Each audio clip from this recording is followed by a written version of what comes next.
I assume we're going now. Okay, so here, hi. We're starting Hi, a new. buddy. Hi.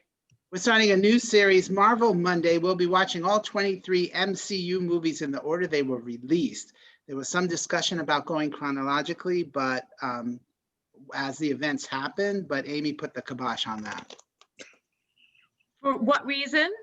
For what? Because we're newbies, really. We've seen some, we haven't seen a lot of them. And Well, two of you are newbies.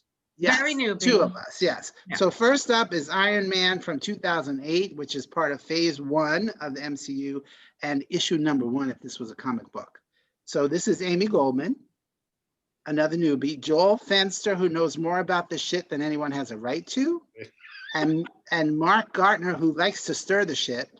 Yes, that's my favorite. So I'm gonna first, I just want to hear a little bit. I'm gonna turn to Joel first to talk a little bit on perspective on how we got here. So Marvel had been shopping around the idea of doing a series for some time, and they were at Universal, they were at Fox, they went to New Line. Finally, they decided to finance it themselves, and they make a deal with Paramount to distribute Iron Man. So Joel, fill in the blanks in 2 minutes or less. You just filled in most of the blanks. That was it.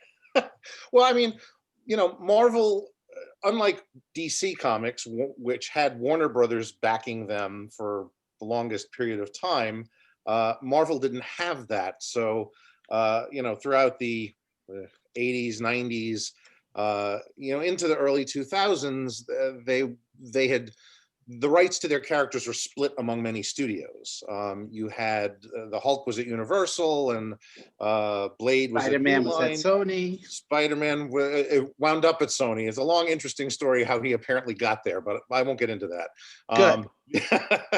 You know, you had the X-Men and the Fantastic Four were at Fox. It was a big mess, but they finally did decide to kind of put their toes in the water and figured Iron Man, which they had just gotten the rights back to from, I believe, New Line, because there was talk New Line about like was the last one. a Tom Cruise version. Yeah, Tom Cruise. There was a Nicolas Cage one. Right. And even Quentin Tarantino was involved at one point. But they put their toes in the water, starting with that character, because it was probably the biggest character they had the rights to at that point. And really wasn't done yet. Correct. So not a really well-known character. Amy, had you ever heard of him before this movie? Not before 2008, no. No, and I didn't either. I mean, he's no Batman or Superman. He's like, no, right. I mean, admittedly, Iron Man has had his own cartoons in the past, so it's not like he wasn't completely unknown, but he is very much a B-tier character in the Marvel universe. I think Mark can attest more to that than I could.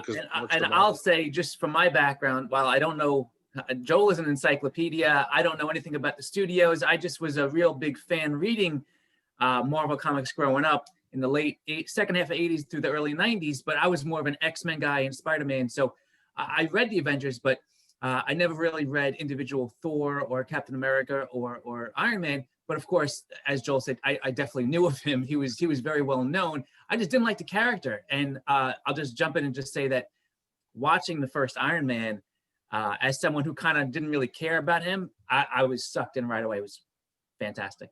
Right. I mean, one of the things that really helped. So the director, Jon Favreau, who went to Queens College with me, he wanted to cast Robert Downey Jr., but because he had the history with the drug problems. And so Favreau had said he thought he could make Stark a likable asshole. And I think that is definitely something that Robert Downey Jr. was able to do.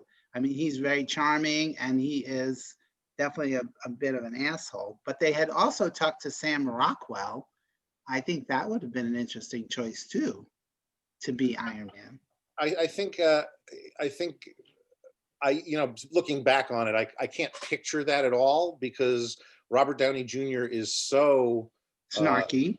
Just not so snarky. He's so amazing in that role that, you know, there is no way to picture anybody else. Well, I mean, it was kind of, I think, because, and I read this too, was that that he had a lot of leeway in creating dialogue. Sure. So he was able to fashion it into a kind of Robert Downey-esque thing. And so we all agree he's great in this part. Iron Man, perfect for him. It would be nice if he did a real movie. But so then they got some big ass movie cred. I mean, they got Jeff Bridges to agree to be in this movie. So now you guys must have known right away that he was the bad guy, because as soon as they named who he was going to be the bad guy, and he shaved his head. Well, I read that he was so excited to shave his head and grow a beard for this movie. But when the movie started, I thought, well, he's a really nice guy. I did too. And I thought, this is very odd. I don't know that this is going to last. So when he actually flipped, I was surprised, not surprised. Yeah. Well, I mean, I liked it that at the beginning, at least, he wasn't immediately the jealous guy. Right. And they got Gwyneth Paltrow, and it said that she only agreed to do the movie because she could go home to her kids every night. The reason, right? yeah, why But not? Oscar winner. But Terrence Howard looks like he'd rather be in any movie on the planet instead of this movie. Are you with me on that? I didn't think that, but I rarely can ever see that. I know a lot of critics say that about different actors, and to me, I thought he was fine. I thought he was adorable. I thought he was so disconnected from it. He really felt. It's hard to look back on it now based on what happens to behind the scenes with Terrence Howard after the Right. fact. There's a moment where he sees the suit in the lab and he says, next time, baby. Right, yeah. And I thought, not so fast. Because I had to look it up. And Yeah. I did not know that Rhodey, his character, was actually one of the first Black superheroes in the Marvel universe. And so What does he play? Rhodey is his, Rhodey. what's his character, right? I mean, what's the Rhodey. character? War Machine. Oh. What's his Oh. character? War Machine. War Machine. Yeah. Never heard of him either. I still haven't. Is Yeah. he in Wait till Iron Man 2. Yeah. oh, he's in Iron Man 2? But he's Yeah. somebody else. Yeah, well, I mean, he's Like basically. Don Cheadle. He's Don Cheadle. Who? And Oh, I Don hate to put it Cheadle. I hate to put it this way. He's an Iron Man of a different color, literally. I mean, it's just it's an upgraded Iron Man suit. It's That's the Iron Man of a different color. Okay, Yeah. I haven't seen Iron Man 2. oh, sorry. Right? We haven't. No, I haven't either. So, and then, and we also get in this movie the first appearance of Agent Coulson from S.H.I.E.L.D.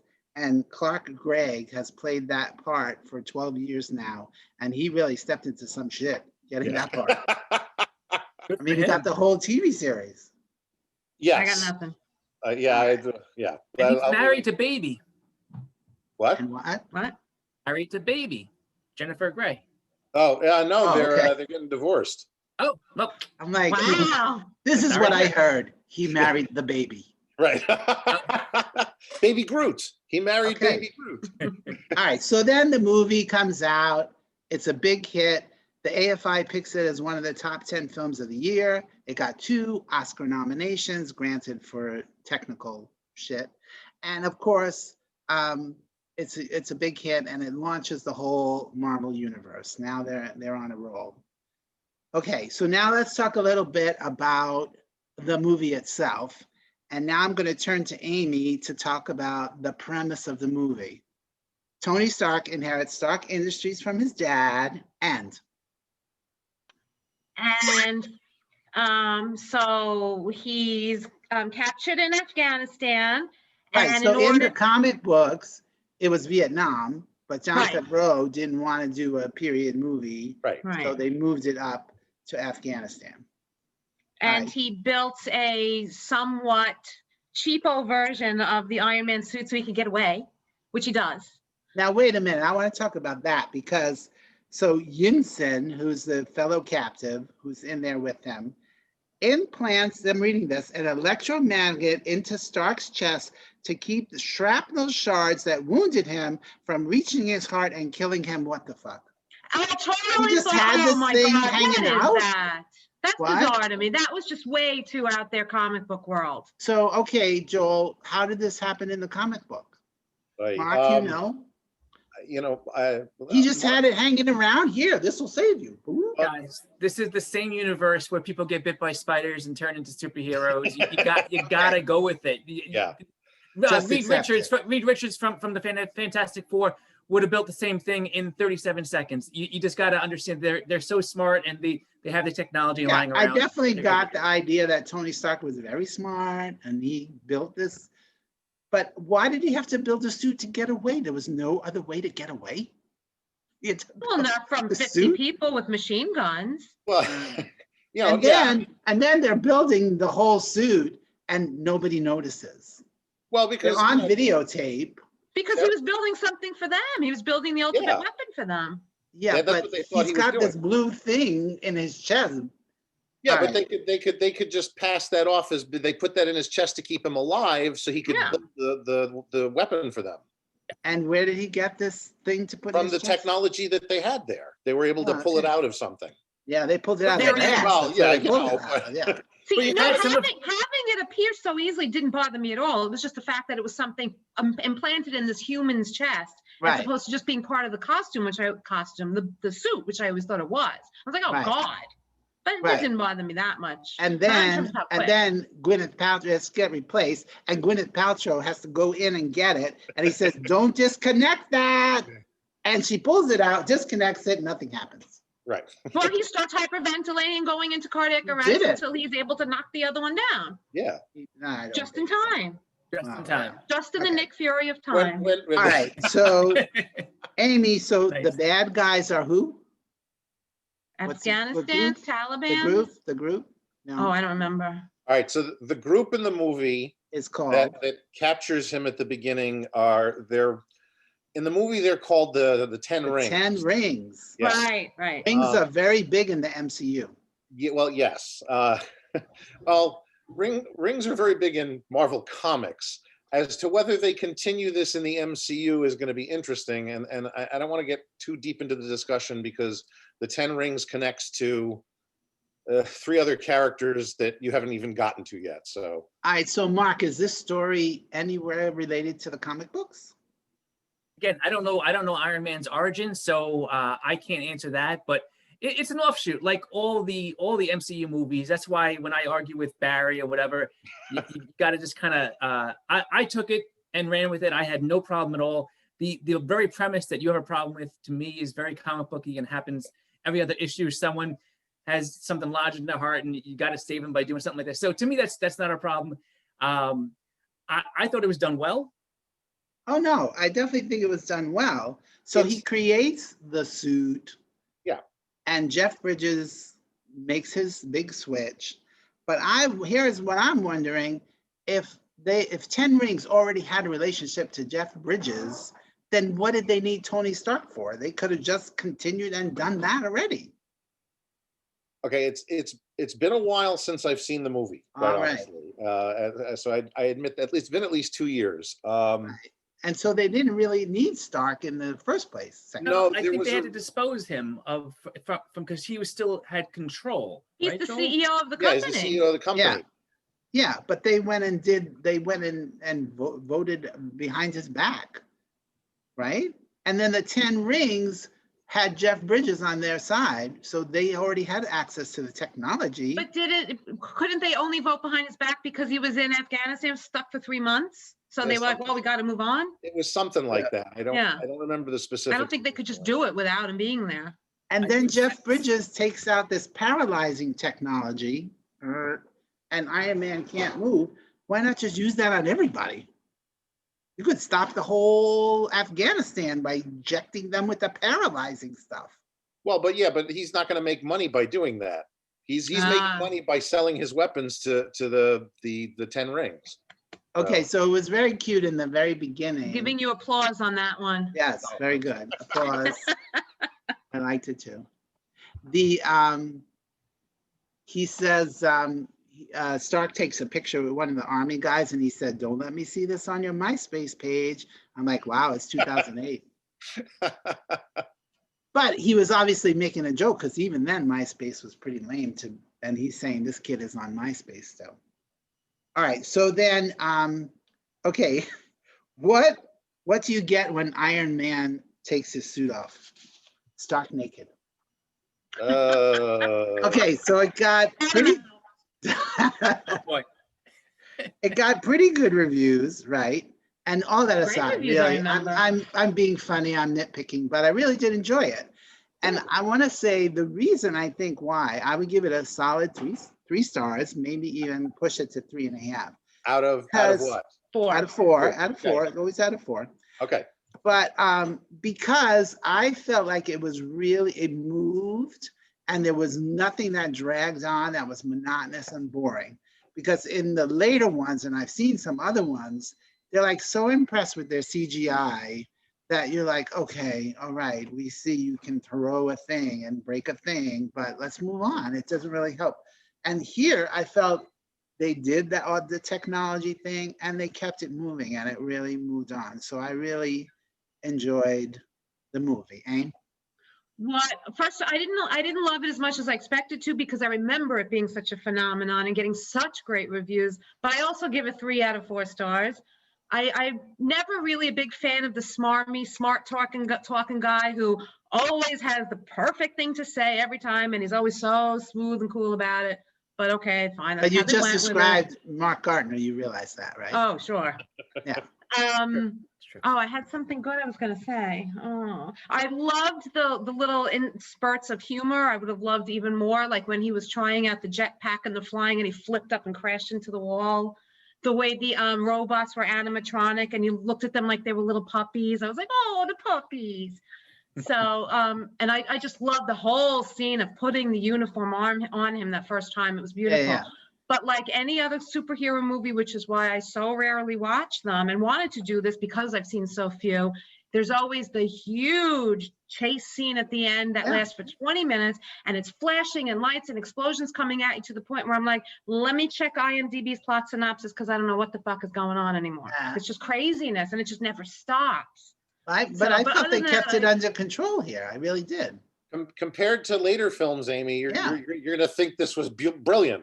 Oh God. Yeah, and a lot of people have commented about, and I even thought this, how he doesn't even don the red suit until 80 minutes into the movie, and the movie is only like an hour and 45 minutes. Yeah. So it really 2 did build hours and to 6 it. minutes, but But it feels like an hour 45. it That's did. No, I it think I didn't. know that's one of the things I think it definitely had in its favor is that it really did move. Joel, what did you think? Is this one of your favorites? My Marvel comics growing up was I read the Avengers and that's where I got Iron Man from. I never really read Iron Man by himself when I was in my comic book collecting heyday. That's what Mark said. Yeah. For me, it was Captain America, Fantastic Four, Doctor Strange, and Thor, and that's really what I read monthly books. And I won't get into the fact that I had a friend in high school, very toxic friendship, who loved Iron Man. So I had anyway. It was a great movie, though. I think it's a great way to start off something this ambitious. The fact that they pulled it off, I'd give it, if we're going stars, I'd give it 3.5 out of 4. It moves, it's well acted, it's well scripted, it's well directed. Yeah, there's some derivative stuff in there, but you're going to get that with any comic book movie. So yeah.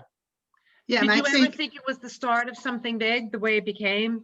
Well, I think they were already talking when Iron Man went into production. They were already talking about, a couple of others possibly. I mean, Hulk came out that same year. Did it? Yeah, Hulk Yeah. came out the same year. Yeah. Yeah. So that was already in motion. And obviously they did there is a connection between the two with the, an end credit sequence.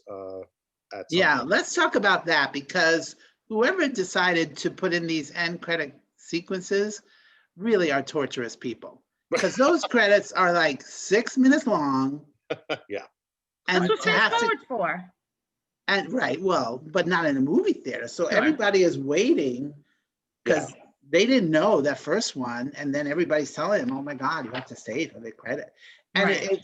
it's tantamount to Samuel Jackson saying, "I'm here to talk to you about the Avengers issue," and that was it. Initiative. So Samuel Jackson, who we don't even know, plays Nick Fury. I don't even know who that is or why that's important, and because I looked it up, but it's an annoying thing. Well, to have that that, at the end. I that get was for that. the fans. That's for the true Yeah. fans, though, Frank. Yeah, the fans who waited while the people are trying to clean up the theater. They're standing there. They're like, get the fuck out. But people knew because the actual artist who drew the original the original Nick Fury was a white guy, and then they read. I David don't know. Hasselhoff. Was David Hasselhoff? Yeah. You ever see the TV movie, the Nick Fury TV movie? No, I didn't. Yeah, was the him. Nick It Fury was TV him. movie. That's David fantastic. Hasselhoff. That's funny. It's So terrible. at some point they redid it because in comic books there's different alternative universes and whatever, and all of a sudden it became this version of Nick Fury, which I believe the artist said he actually did render it on the likeness of Samuel L. Jackson. Yep. So the only person that could really play this version of Nick Fury was Samuel L. Jackson. So Nick Fury is a rather recent development, like in the last No. 15 years? This version Right. Yeah. is Oh, because they probably- keep rebooting the comics and making it all modern and stuff. Exactly. Killing them off and then bringing them back the next year.